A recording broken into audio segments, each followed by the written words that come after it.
There's been a lot of talk. Chris Johnston, Elliot Friedman's mentioned it. James has mentioned it. Jonas Siegel's mentioned it. The guys that know this team, that really know this team, and Fried just knows every team. The people that follow this team with a microscope and a microphone seem to think that they're not married to Freddie Andersen playing out his last last year in Toronto. And the first question, Steve, I have for you on this one is why?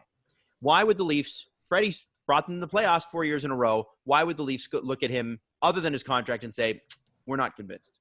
Well, let me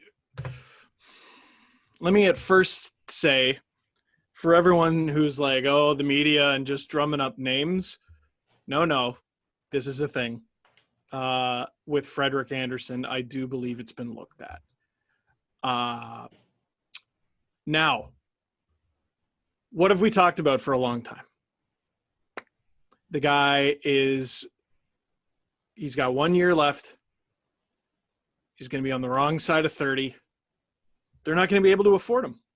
And to his credit, Frederik Andersen has played himself into a contract that the Leafs won't be able to afford.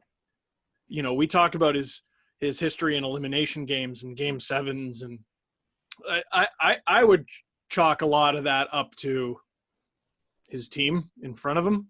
I would too. And the Leafs have not been a very good defensive team in front of Frederik Andersen for basically his whole tenure with the team. He's been great. He's been great behind a defense that hasn't been. There have been stretches, sure. Carey Price has had awful stretches, and everyone's like, he'll get out of it, he'll get out of it, he'll get out of it. He got the benefit of the doubt. Freddie Andersen, despite always showing that he would get out of it, never seemed to get the same benefit of the doubt. He's a great goaltender. The Leafs aren't going to be able to afford him. Why not trade the guy and see if you can get some value for him? Why not? Now, here's another reason why you might want to look at trading a guy like Frederik Andersen, and potentially sooner rather than later. You know who's a UFA coming up? Who? Braden Holtby. You know who's a UFA coming up? Who? Corey Crawford. You know who's a UFA coming up? Who? Robin Lehner. You know who's a UFA coming up? Matt Murray. You know who's a UFA coming up? Or no, I don't know if all these He's are an UFAs. RFA. Sorry. You know who needs a new contract? Braden Holtby, Corey Crawford, Robin Lehner, Matt Murray, Jakob Markstrom. There's a name. Anton Hudobin. That is a rising name. And there are – I'm looking at the – Markstrom would be really nice. I'm looking at the goalie market. I'm looking at the goalie market. There's a crazy amount of names. Like, I don't know if Craig Anderson's going to get scooped up. Jimmy Howard, I don't know. Thomas Greiss, Cam Talbot. Mike Condon's not. Brian Elliott. Mike Smith is, we know people love him for some reason. Oilers going to bring him back. Might get scooped up in a lesser role. Alexander Georgiev. Malcolm Subban has proved himself to be pretty decent this season. Anton Forsberg. Now I'm getting deeper into depth. But basically, this is a very goalie-rich summer. You trade Frederik Andersen now, you give a team security, right? You give a team a guaranteed goalie this season and a guaranteed good one, and you give them an entire year to re-sign him. You could probably get a lot. And, what are we supposed to do next season? Well, that's a great question, and let me tell you, it's Kyle Dubas's problem. But are you going to be able to re-sign this guy? Are you potentially leaving yourself with the possibility of being naked at the end of next season with no starting goaltender? Could be a bad situation. Can't do that. Bad situation. The Toronto Maple Leafs also, I assume Dubas looks at it this way. They haven't earned the right to have a year of Frederik Andersen on expiring deal. Yeah. Like, if the team was really good, if they were a Stanley Cup final team, if they had won already, if they were pushing for even if they made the second round. If they had made the second round, maybe reward them you risk half a season to the trade deadline, maybe with Frederik Andersen on that deal, and you see how it goes. But if you look at the roster and you look at how they've played, they haven't earned that at all. He, as a general manager, he needs to be able to maximize his assets to build a better team so that they can get to that point where they'd earn a guy who's clearly played well but can't like really fit on a long-term deal. Then you reward the team, but they haven't earned that. And boys, I had the wrong filter on. Mackenzie Blackwood needs a new deal. Tristan Jarry needs a new deal. This is a really goalie-rich free agency. And my question is, how many of those guys can you confidently say you can get in their prime years for $5 million or less? You only need one. You only need one. Freddie makes $5 million. He's got a good deal. Yep. He's got a – you know what? Of the deals Lou signed, of the long-term deals he signed, That's the best one. I was so worried. Morgan Riley. Morgan Riley's the best. Morgan Riley. Oh. Morgan Riley.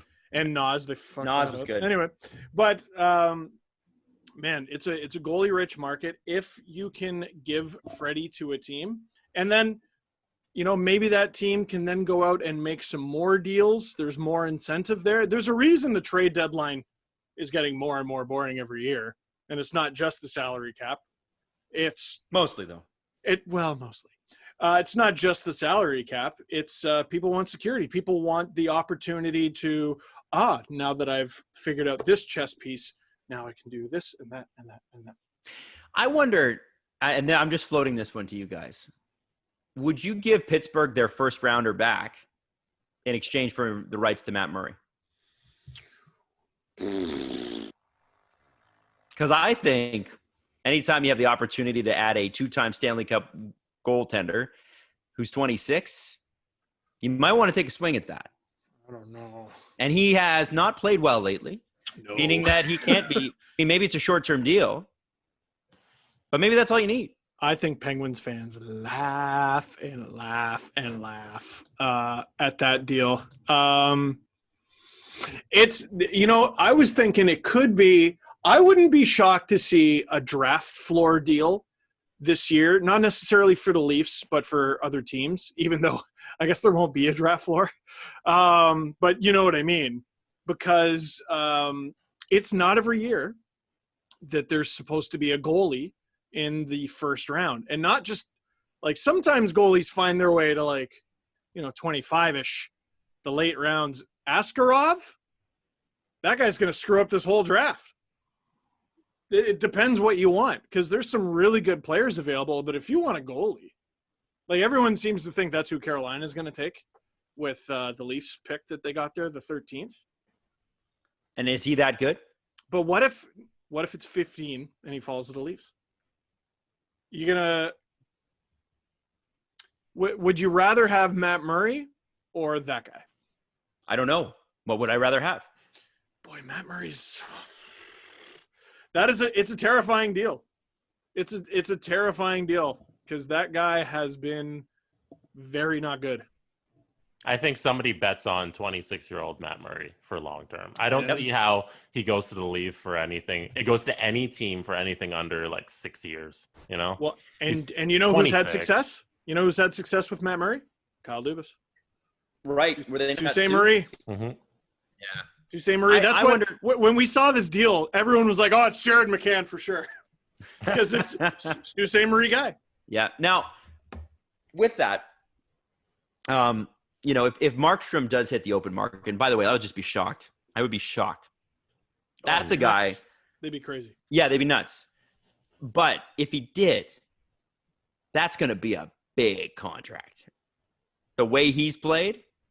And if he doesn't re-sign with the Canucks, does that completely screw up everything they've built?